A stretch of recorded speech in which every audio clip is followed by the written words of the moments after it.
So today we will start with the development of Indian press chapter from Modern History by Spectrum.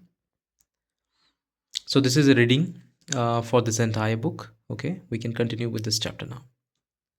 So James Augustus Hickey in 1780 started the Bengal Gazette or the Calcutta General Advertiser, which was the first newspaper in India.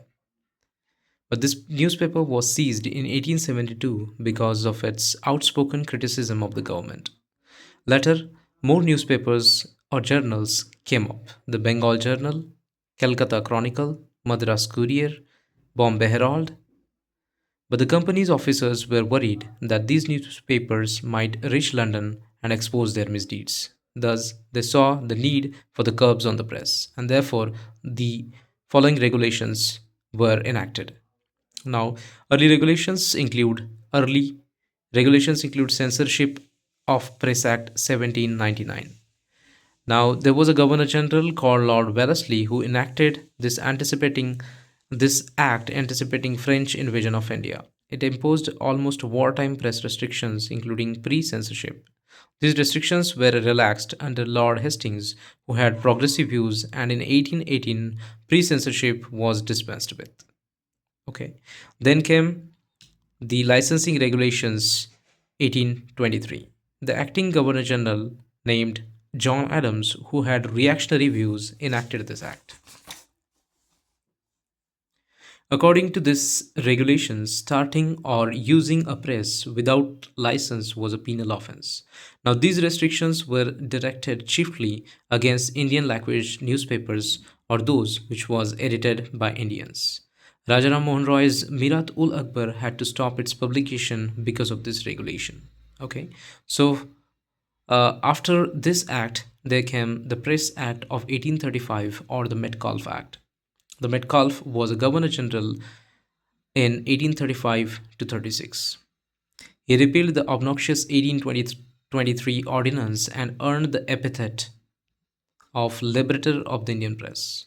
The New Press Act of 1835 required a printer or the publisher to give precise account of premises of a publication and cease functioning if required by similar declaration. The results of the liberal press policy was rapid growth of the newspapers. Then came Licensing Act of 1857. Now, due to the emergency which was caused by the revolt of 1857, this act imposed licensing restrictions in addition to the already existing registration procedure which was laid down by the Metcalfe Act, and the governor reserved the right to stop the publication and circulation of any book, newspaper, or printed matter. Then came Registration Act of 1867. This act replaced Metcalfe's Act of 1835 and was of a regulatory nature rather than of a restrictive nature. So it was not a restrictive, but it was a regulatory registration act. Now, as per this act, every book or the newspaper was required to print the name of the printer and the publisher and the place of the publication. Along with that, a copy was to be submitted to the local government within 1 month of the publication of the book. Then comes the struggle by early nationalists to secure the press freedom. Right from early 19th century, defense of civil liberties, including the freedom of the press, had been high on the nationalist agenda. As early as 1824, Rajaram Mohan Roy had protested against a resolution restricting the freedom of the press. The early phase of the nationalist movement from around 1870 to 1918 focused more on political propaganda and education, fomenting and propagation of nationalist ideology and arousing, training, mobilization, and consolidation of the public opinion, than on mass agitation or active mobilization of masses through open meetings. For this purpose, the press proved a crucial tool in the hands of the nationalists. The Indian National Congress, in its early days, relied solely on the press to propagate its resolutions and proceedings. Many newspapers emerged during these years under distinguished, fearless journalists.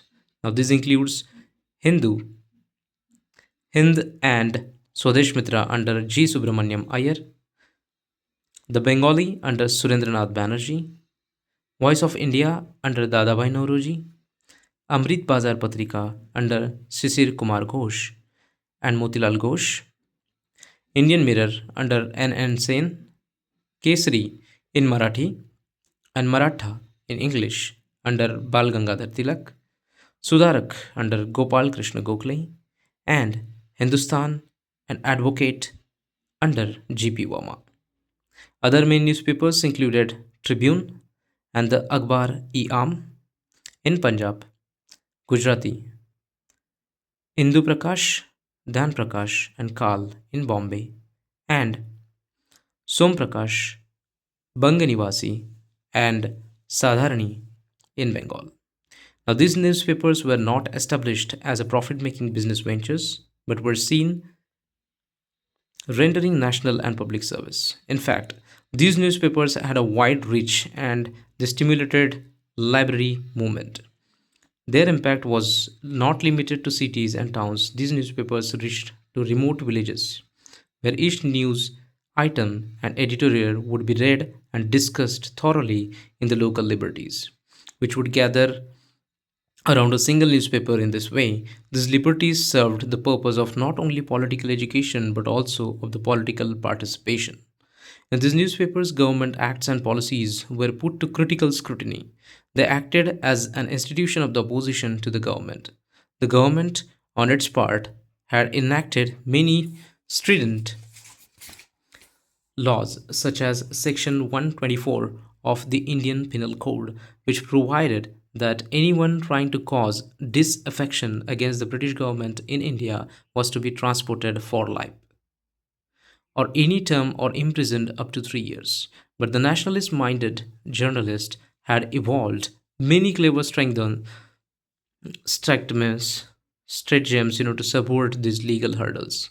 For instance, writing hostile to the government used to be prefaced with the sentiments of the loyalty to the government, or critical writings of the socialist or Irish nationalist from newspapers in England used to be quoted. This was a difficult task which required an intelligent mix of simplicity with subtlety. The national movement, from its very beginning, stood for the freedom of the press. The Indian newspaper became highly critical of the Lord Lytton's administration, especially regarding its inhuman treatment to the victims of the famine of 1876 to 77. The government struck back with the Vernacular Press Act of 1878. Now, this is a very important act called Vernacular Press Act of 1878. A bitter legacy of 1857 revolt was a racial bitterness between the ruler and the ruled. After 1858, the European press always rallied behind the government in the political controversies, while the vernacular press was critical of the government. Okay? There was a strong public opinion against the imperialistic policies of the Lytton, which was compounded by the terrible famine 1876 to 77 on the one hand, and the lavish expenditure on the imperial Delhi Darbar on the other. The Vernacular Press Act of VPA, the Vernacular Press Act was designed to better control the vernacular press and effectively punish and repress seditious writing. The provisions of the act included the following: the district magistrates was empowered to call upon the printer and the publisher of any vernacular newspaper to enter into a bond with the government undertaking not to cause disaffection against the government or antipathy between persons of different religions, caste, race through published material. The printer and the publisher could also be required to deposit security, which could be forfeited if the regulation were contravened, and press equipments could be seized if the offense reoccurred. The second, the magistrate's action was final and no appeal could be made in a court of law. The third one was a vernacular newspaper could get exemptions from the operation of the act by submitting proofs to the government censor. The act came to be nicknamed as the Gagging Act. The worst features of this act were discrimination between the English and the vernacular press, no right of appeal. Under the VPA, Vernacular Press Act, proceedings were instituted against Somr Prakash, Bharat Mihir, Dekka Prakash, and Samachar. Incidentally, the Amritbadar Patrika turned overnight into an English newspaper to escape the VPA. Later, the pre censorship clause was repealed, and a press commissioner was appointed to supply authentic and accurate news to the press. There was a strong opposition to the act, and finally, Ripon repealed it in 1882. So, this act was repealed in 1882 by Ripon. Okay. In 1883, Surendranath Banerjee became the first Indian journalist to be imprisoned. Okay, Surendranath Banerjee is the first one. He is the first Indian journalist to be imprisoned in 1883. In an angry editorial in the Bengali, Banerjee had criticized a judge of Calcutta High Court for being insensitive to the religious sentiments of Bengalis in one of his judgment. Bal Gangadhar Tilak is the most frequent associated with the nationalist fight for the freedom of press. Tilak had been building up anti-imperialist sentiments among the public through Ganpati festival, which was started in 1893, then the Shivaji festival, which was started in 1896. And through his newspapers Kesari and Maratha, he was among the first to advocate bringing the lower middle classes, the peasants, artisans, and workers into the Congress fold. In 1896, he organized an all Maharashtra campaign for boycott of the foreign clothes in opposition to the imposition of excise duty on cotton. In 1896 to 1997, he initiated a no tax campaign in Maharashtra, using farmers to withhold the payment of revenue if the crop had failed. In 1897, plague occurred in Pune. Although Tilak supported government measures to check plague, there was a large scale population sentiment against the heartless and the harsh methods such as segregation and the house searches. The popular unrest resulted in the murder of the chairman of the plague committee in Pune by the Zafekar brothers. The government policies on the tariff, currency, and famine were also behind the popular resentment. The government had been looking for an opportunity to check this militant trend and hostility in the press. They decided to make Tilak a victim to set an example to the public. Tilak was arrested after the murder of the Ran on the basis of the publication of poem Shivaji's Utterness in Kesari and of a speech which Tilak had delivered at the Shivaji festival justifying Afzal Khan's murder by Shivaji. Tilak's defense of the Shivaji's killing of the Afzal Khan was portrayed by the prosecution as an incitement to kill British officials. Tilak was held guilty and awarded rigorous imprisonment of the 18 months. Simultaneously, several other editors in the Bombay presidency were tried and given similar harsh sentences. There were widespread protests against these measures overnight. Tilak became a national hero and was given the title of the Lokmanya, that is respected and honored by the people, a new leader who preached with his deeds. In 1898, the government amended Section 124A and added another Section 153A, which made it a criminal offense for anyone to bring into contempt the government of India or to create hatred among different classes, that is, that is vis-a-vis English in India, vis-a-vis the English in India. This also led to nationwide protests. During Swadeshi and the boycott movements, and due to the rise of the militant nationalist strains, several repressive laws were passed. Newspaper Incitement to Offences Act in 1908. So then came the Newspaper Incitement to the Offences Act 1908, Newspaper Act 1908, aimed against extremist nationalist activity. The act empowered the magistrates to confiscate press property which published objectionable material likely to cause incitement to the murder or the acts of violence. Then came the Indian Press Act of 1910. This act revived the worst features of the BPA. Local government was empowered to demand a security at registration from the printer or the publisher and forfeit deregister if it was an offending newspaper, and the printer of a newspaper was required to submit two copies of each issue to local government free of charge. Tilak, as the leader of the militant nationalist, was tried on charges of sedition and transported to Mandalay, that is a Burma, for 6 years. This led to countrywide protest in Bombay. In Bombay, textile workers and the railway workshop workers, took on the army in the streets and went on strike for the days. Lenin hailed this as the entrance of the Indian working class on the political stage during the during and after the First World War. Defense of India rules were imposed for repression of political agitation and pre-public criticism during the First World War. In 1921, on the recommendations of the Press Committee chaired by the Tej Bahadur Sapru, the Press Act of 1908 and 1910 were repealed. Indian Press Emergency Powers Act of 1931. This act gave sweeping powers to principal governments to suppress propaganda for civil disobedience movement. It was further amplified in 1932 to include all activities calculated to undermine government authority. During the Second World War, Under the Defense of India rules, pre-censorship was imposed and amendments made in Press Emergency Act and Official Secrets Act. At one time, publication of all news related to Congress activity was declared illegal.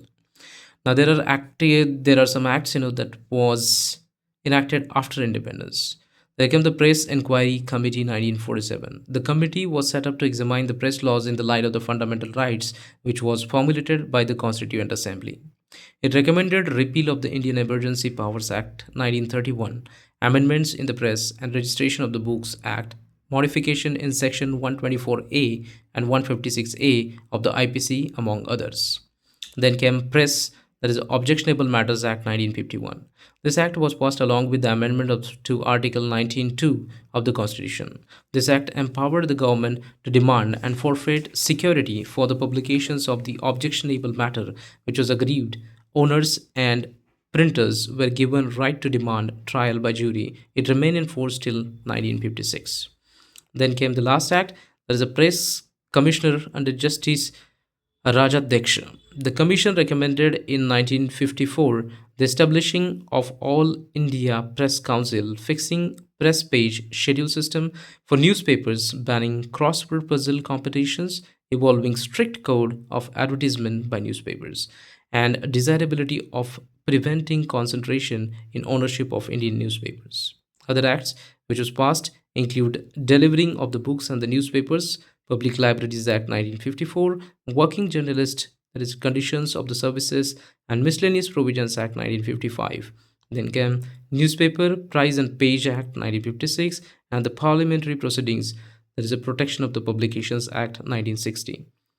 तो इसी के साथ हमारा अ, ये topic cover हो जाता है और कल हम बात करेंगे डेवलपमेंट ऑफ एजुकेशन के बारे में. इसे हम पढ़ेंगे topic wise. So thank you for watching. Have a nice day.